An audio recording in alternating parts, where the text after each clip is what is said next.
हमको कुछ सूचनाएं इस भवन के बारे में और इस भवन के बारे में बताएं।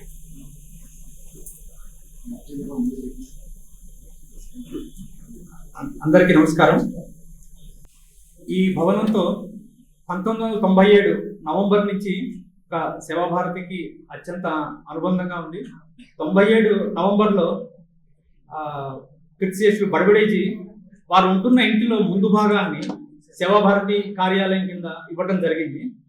అయితే భవనం చాలా పాతదైనప్పటికీ చాలా ఎఫెక్టివ్గా క్రియాశీలకమైన పని మనం ఈ భవనం ఆధారంగా చేయగలిగాం। ఇదే భవనం పాత భవనం ఉన్నప్పుడు కూడా సుమారుగా 10-15 మంది పూర్తి సమయ కార్యకర్తలు 15 మంది పూర్తి సమయ కార్యకర్తలు ఇక్కడ ఉండేవాళ్ళు। ఇప్పుడు ఏవైతే ప్రాజెక్టులు ప్రాంతంలో పెద్ద పెద్ద ప్రాజెక్టులుగా ఉన్నాయో వాటికి అంతా అంకురార్పణ ఇక్కడ ఇది ప్రాంత కార్యాలయంగా ఉన్నప్పుడు 97 నుంచి ప్రాంత కార్యాలయంగా ఉన్నప్పుడే జరిగింది। అయితే ఈరోజు పెద్దదిగా ఉన్న చైల్డ్ లేబర్ ప్రాజెక్టు కావచ్చు, కిషోర్ వికాస్ ప్రాజెక్టు కావచ్చు, అనేక రకాలైన ప్రాంతంలో జరుగుతున్న ప్రధానమైన ప్రాజెక్టులకు కూడా ఇది మూల కేంద్రంగా నిలిచింది। అంటే సేవాభారతికి సుమారు ఒక 30 సంవత్సరాల నుంచి ఈ స్థలంతో ఒక రకమైన ఎమోషనల్ అటాచ్మెంట్ ఈ స్థలంతో ఈ భవనంతో సేవాభారతి కార్యకర్తలందరికీ కూడా ఉంది। ఈరోజు ఈ పూర్వం పనిచేసిన పూర్తి సమయ కార్యకర్తలు చాలా మంది ఈరోజు కార్యక్రమానికి వచ్చారు। వారు వచ్చి మొత్తం భవనం అంతా తిరుగుతూ ఫోటోలు తీసుకున్నారు। అంటే అప్పట్లో చాలా పాత భవనం ఉండేది। రోడ్డు మీద నుంచి ఒకవేళ ఒక సిటీ బస్ వెళ్ళేటైతే ఇక్కడ గుట్ట ఉండేది, గుంటలో పడి సిటీ బస్ వెళ్తే పైనుంచి కొంత పొడొచ్చి కింద పడేది। వర్షం వస్తే ఒక పెద్ద టేబుల్ ఉండేది, కార్యకర్తలు టేబుల్ కింద కూర్చునేవాడు వర్షం తగ్గేదాకా, ఎందుకంటే పైనుంచి కూర్చుంది కాబట్టి। ఆ రోజున ఆర్థిక పరిస్థితి కావచ్చు, ఆ రోజున ప్రియారిటీస్ కావచ్చు, సో ముందు పని విస్తరణ చేయాలి, పని మీద ఫోకస్ చేయాలి కాబట్టి కార్యాలయం ఆ స్థితిలో ఉన్నప్పటికీ కూడా చాలా మంది కార్యకర్తలు దీని కేంద్రంగానే పనిచేయడం జరిగింది। అయితే దీనికి స్ఫూర్తి కారణం ఏంటంటే బడబడేజీ వారి వయసు 70 సంవత్సరాలు 80 సంవత్సరాల వయసులో కూడా వారు మనతో కలిసి పనిలో ఒక కార్యకర్తగా పనిచేసేవారు। సో ఈ రకంగా సంజీవిని సంబంధించిన mobile medical van, so mobile medical van సంబంధించిన పని కూడా ఇదే కేంద్రంగా ప్రారంభమైంది। ఈ రోజు అదే మొబైల్ మెడికల్ వ్యాన్ సంజీవిని ఒక రకమైన ఒక హాస్పిటల్, సూపర్ స్పెషాలిటీ హాస్పిటల్ గా రూపాంతరం చెందింది। అయితే దాని అంకురార్పణ మాత్రం ఇదే పూర్వభవనం ఏదైతే ఉందో దాని ఆధారంగానే జరగడం జరిగింది। ఇంతే కాకుండా ఆంధ్రప్రదేశ్లో ఇప్పుడు ఉంది చెంచులకు సంబంధించిన పెద్ద ప్రాజెక్ట్ మనం నిర్వహించాం నల్లమలై ఫారెస్ట్ లో, దానికి సంబంధించిన ప్రాజెక్టు రిపోర్టులు నిర్వహణ దానికి సంబంధించిన పని కూడా ఇదే భవన కేంద్రంగా కూడా నిర్వహించడం జరిగింది।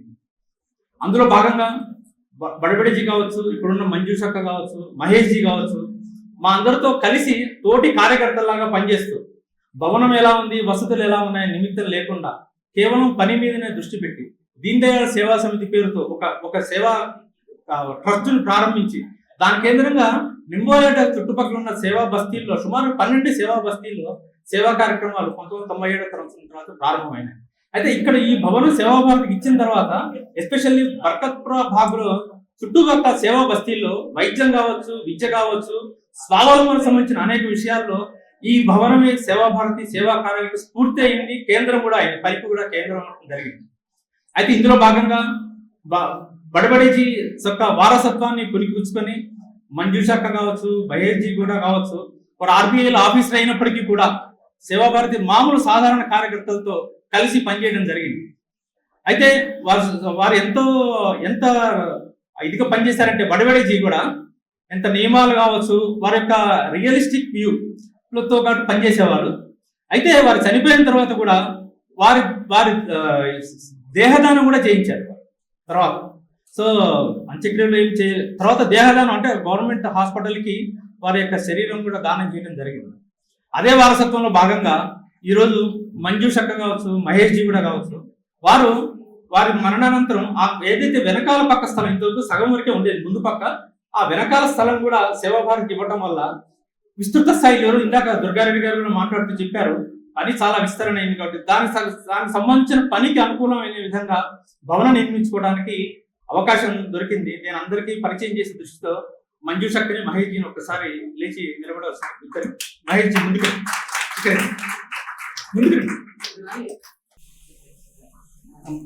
మంజుష దీది ఆర్బీఐ ఆఫీసర్గా చేస్తూ సేవా కార్యక్రమాలు చేయడం కోసం బీఆర్ఎస్ తీసుకున్నారు, బీఆర్ఎస్ తీసుకొని సేవా కార్యక్రమాల్లో నిమగ్నమై ఉన్నారు। అయితే ఇంకో మంజుష అక్కతో ఇంకొక విషయం కూడా ఫేమస్ ఉంది. వారు ఒకసారి హోటల్కి వెళ్ళినప్పుడు అక్కడ ఎంఎస్ హుస్సేన్ తారసపడ్డారు. అప్పుడు ఎంఎస్ హుస్సేన్ ఒక సరస్వతి అమ్మవారి మీద ఒక రకమైన డ్రాయింగ్ వేసినప్పుడు వారు హోటల్లోనే ఎంఎస్ హుస్సేన్ గారిని నిలదీయడం జరిగింది. ఆ తర్వాత మరి ఇండియా నుంచి ఎక్కడికి వెళ్ళారు తెలియదు, కానీ కాలర్ పట్టుకొని కొట్టారు ఎంఎస్ హుస్సేన్ హోటల్లో అందరి ముందు. ఆ తర్వాత నెక్స్ట్ డే పేపర్లో హెడ్లైన్స్ లో ఫోటో కూడా వచ్చింది. సో ఇట్లా ఈ విధంగా అనేక రకమైన స్ఫూర్తివంతమైన సంఘటనలు ఈ భవనంలో ఉన్నాయి. సో అలాంటి ఎమోషనల్ అటాచ్మెంట్ ఏదైతే 30 సంవత్సరాల నుంచి ఉందో కూడా రాబోయే రోజుల్లో ఇంకా ఎక్కువ కార్యక్రమాలు జరగడానికి, అదే ఎక్కువ అటాచ్గా కార్యకర్తలు పనిచేయడానికి అనుకూలంగా వారి యొక్క అనుమతి, వారి ఇచ్చిన దాతృత్వం కారణంగా మనం ఈ రోజు ఈ ప్రారంభించుకున్న పెద్ద భవనం మనం నిర్మించుకోగలిగాం. అదేవిధంగా ఇందాక దుర్గారెడ్డి గారు కొన్ని విషయాలు ప్రస్తావించారు. మహాలక్ష్మి గారు వారు స్టేట్ బ్యాంక్ ఆఫ్ హైదరాబాద్ లో ఆఫీసర్గా పనిచేసి రిటైర్ అయ్యారు. వారు గత నెలలో 375 యార్డ్స్ తన సొంత ఇల్లు ఇచ్చి దానం ఇచ్చి ఏం చెప్పారంటే, నా పేరు మా ఫ్యామిలీ మెంబర్స్ పేరు ఎవరు పెట్టకూడదు, నేను రాములో భక్తురాలు కాబట్టి శ్రీ రామరక్ష హాస్పిటల్, అది వారు వీరు రావాలని అదే రాశారు. రిజిస్ట్రేషన్ డాక్యుమెంట్ లో కూడా శ్రీ రామరక్ష హాస్పిటల్ పేరుతో హెల్త్ కేర్ సర్వీసెస్ జరగాలి, రాముల వారి పేరుతో జరగాలి. ఇంకో వారి సూచన ఏంటంటే, రాముల వారి విగ్రహం మీరు పూర్తిగా ఒక భవనం కట్టిన తర్వాత రాముల వారి విగ్రహం ఇక్కడ పెడితే బాగుంటుంది హాస్పిటల్లో, దానికి సంబంధించిన ఖర్చు నేను భరిస్తాను, ఒక రాముల వారి విగ్రహం కూడా ఈ హాస్పిటల్లో పెడతానని చెప్పడం జరిగింది. అదేవిధంగా ఇందాక కిషోర్ గారు వారి శ్రీమతి వారు కూడా హయ్యత్ నగర్ సంబంధించినట్లు ఒక 350 yards G+1 building, new building constructed donated to సేవా భారతి.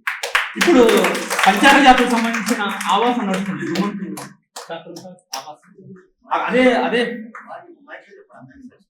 సో అదే ప్రిన్సిస్ లో ఈ రోజు సంచార జాతకు సంబంధించిన ఆవాసం మనం నిర్వహించుకుంటున్నాం.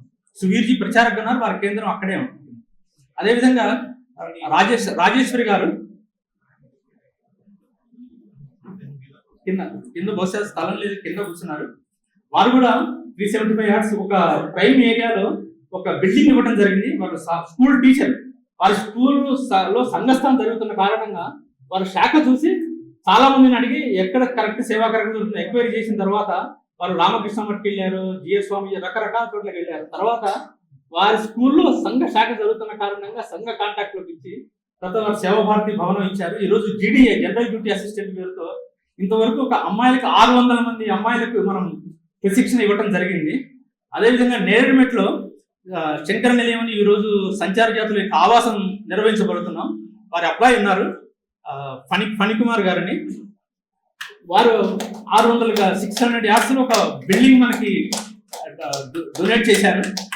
సో గత 3 సంవత్సరాలుగా మనం అక్కడ సేవా భారతి ద్వారా సంచార జాతులకు సంబంధించిన ఆవాసం, అంతేకాకుండా సంచార తెగలకు సంబంధించిన ఒక రీసెర్చ్ వర్క్ తో పాటు దానికి సంబంధించిన సమస్యలపై పోరాటం దానికి సంబంధించి వాళ్ళకి ఏమేమి హక్కులు ఉండాలి, దానికి సంబంధించిన వివరాలన్నీ కూడా అదే సభా భవనం కేంద్రంగా కూడా మనం నిర్వహించుకుంటున్నాం.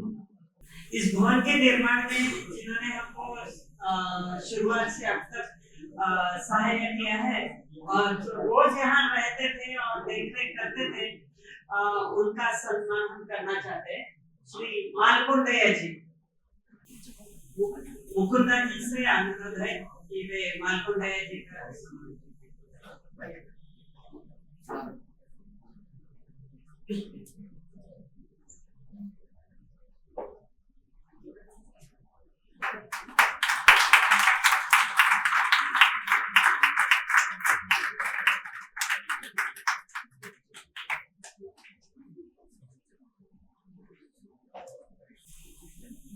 कुछ सूचनाएं और आभार प्रदर्शन, धन्यवाद प्रदर्शन बस करना.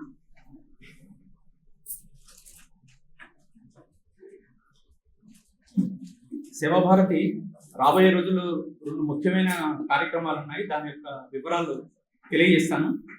మనం చాలా కాలంగా బ్లడ్ బ్యాంక్ హైదరాబాద్ లో ఉన్న ఆరోగ్య అవసరాల దృష్ట్యా హాస్పిటల్స్ కావచ్చు, ఇక్కడ మెడికల్ ట్రీట్మెంట్ బాగున్న కారణంగా ప్రాంతంలో చాలా స్థలాల నుంచి వైద్యం కోసం హైదరాబాద్ రావడం జరిగింది. అయితే బ్లడ్ నీడ్స్ చాలా ఉంటున్నాయి. అయితే చాలా కాలం సంఘ కార్యాలయ కేంద్రంగా కావచ్చు, సేవాభారతి కార్యాలయ కేంద్రంగా కావచ్చు, బ్లడ్ డొనేషన్ డైరెక్ట్ గా మనం మెయింటైన్ చేస్తాం. అయితే ఆ అవసరాలు సరిపోని కారణంగా బ్లడ్ బ్యాంక్ మనకు ఉంటే బాగుంటుందని చాలా సంవత్సరాలుగా మనం అనుకుంటున్నాం. అందులో భాగంగా వైఎంఐఎస్ భవనం ఒకటి నిర్మాణం అయి జరిగింది సుల్తాన్ బజార్ లో. అందులో 2వ అంతస్తులో సుమారుగా 5000 ఎస్ఎఫ్టీ సంబంధించిన బిల్డింగ్ మనకి బ్లడ్ బ్యాంక్ కోసం ఇవ్వడం జరిగింది. అందులో ఈసీఎల్ అదేవిధంగా మింట్ వాళ్ళ యొక్క సిఎస్ఆర్ ఇనిషియేటివ్స్ తో దానికి సంబంధించిన అడ్వాన్స్డ్ బ్లడ్ బ్యాంక్ కి సంబంధించిన ఎక్విప్మెంట్ అంతా కూడా అందులో మనం సేకరించుకోగలిగాం.